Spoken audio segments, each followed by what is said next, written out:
Hi guys, so I thought I'd do a sit down video today and just go through a bit of a recap of my first trimester and answer some questions which I got asked quite a lot, and maybe they might be useful to some of you as well, or questions that you would have wanted to ask. So let's go through that. Okay, so the first thing I've got on my list is about my first trimester symptoms. Now, if you've watched a video where I find out I'm pregnant, you'll know my first symptom was my sore breasts. And I never really had any symptoms until I got to about 7 weeks after that. So around our 7-week point, I started to feel sick. I was never physically sick until about 9-10 weeks, and then my sickness started and has progressed and hasn't yet stopped. I'm well into my second trimester, but obviously that varies each person. Some people aren't even sick. So that was my next symptom I got. I'm trying to think of what else I had. Heightened smell. Now, people warn you about the heightened smell, but I never realised how bad it was. So basically anything that you would cook, eat or go near would smell 3 times as bad as it usually would. So for example, Peter's Lynx aftershave, I could not go near it. Don't know what it was, but he would spray it and I literally felt like it was underneath my nose.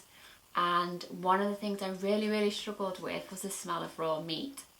Don't know why or what it was, but I couldn't go near raw meat. I couldn't go near it when it was being cooked, which made it quite difficult for me cooking, and I think a bit of an excuse. So Peter had to cook a lot of the time.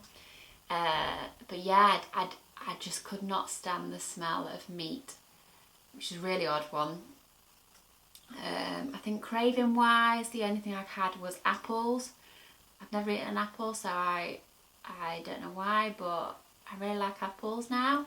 And hot drinks. I love having a cup of tea in the morning, and for some reason I could not stomach a hot drink.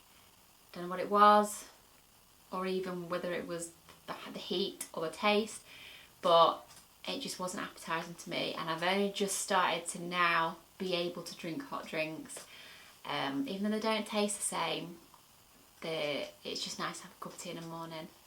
So one of the things I also mentioned in one of my previous videos was the fact that I started having some bleeding, spotting within a few weeks. I think it's about when I was about 6 weeks. And a lot of people have asked me, am I still bleeding? What's gone on with that?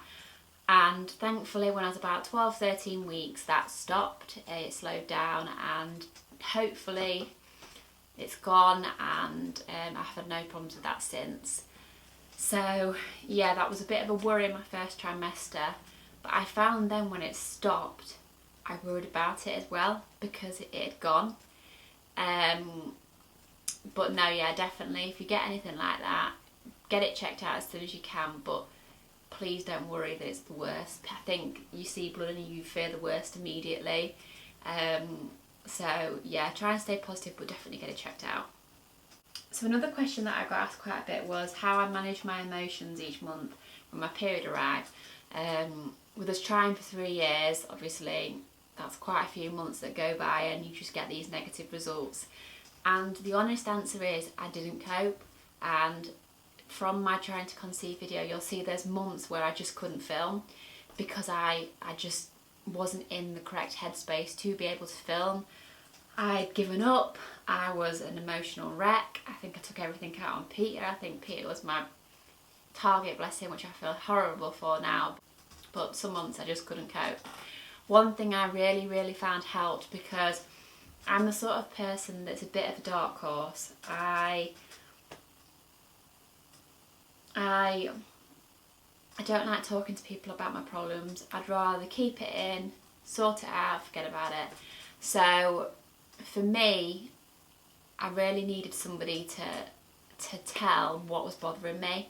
So what I found helped was on my iPad, I would download a notes app, and if there was ever a day where I had loads on or that I just felt so full of emotion, I would write down what was bothering me. So I'd write all my emotions down and then just close the app and not look at it again. And I found that really helped because I felt mentally like I'd told somebody even though I hadn't. If you are somebody who will talk to people, who likes to share things with others, then do definitely talk to them. I found when there was times when I did speak to my mum about it, because obviously my mum knew, and it did help. And I think you don't realise the amount of other people that are in the same situation as you until you talk about it. So please, you know, if it is bothering you, talk to someone. My inbox is always open, you're welcome to talk to me. But if you don't feel like you can, write it down, and it does make the world of difference. The other thing I got asked quite a lot was the situation with COVID and what happened at my appointments and whether my partner Peter was able to attend. Now, obviously the situation, whether you're in the UK or elsewhere, will be different, but at the time here in the UK, any appointments that we sort of had initially with the consultations, we would do on like a video conference. That way we wasn't going into the clinic. When they then determined that it was himself that needed the treatment and not Peter, I would then go into the clinic on my own and Peter couldn't come. It wasn't until we had our 7-week scan that Peter was allowed to come with me, and he's been allowed to come to the scans up until, so our 12-week scan he's been allowed to come to as well. I think at the height peak of COVID this wasn't allowed, but now it seems to be gradually slowing down now, hopefully. Partners do seem to be able to attend a lot more. I had some messages as well about my previous miscarriage. This was mainly from people who had also suffered a miscarriage, and they just wanted to know what I did to be able to not let this pregnancy affect what happened previously. And to be honest, it's such a hard one to answer because this pregnancy and the other, I've been so anxious, and if there's anything that's happened differently with my body or if I felt a different way, I overthink things, and part of me wonders whether my previous miscarriage has something to do with that, or whether I would have felt like that anyway. And I feel like I would have, whether I had a previous miscarriage or not. I think every mother has that anxiety still, and all you want to do is protect that little bundle inside you. So to answer how I dealt with it and whether it affected me, it's so hard to be able to answer that because I don't know, because I feel like either way I would have felt it like I do now. The only thing I tried to tell myself was that this was a different pregnancy, different situation, and to try and be positive and not compare it to last time. But overall, the first trimester is such a hard trimester, and I think I was so grateful that currently in my work we are still working from home quite a lot of the time due to the COVID restrictions and while we're just easing back into work. So I was really lucky in the sense that a lot of the time I was at home, but I don't know how any women manage to work full time while they're being sick in the office. So if you've managed to do that, you're an inspiration, because it is horrendous. But then again, don't take this and think, oh my gosh, I'm going to be so poorly, because every pregnancy is completely different. And some women have a first trimester that they have no sickness and they feel completely fine. So however your first trimester is, enjoy it.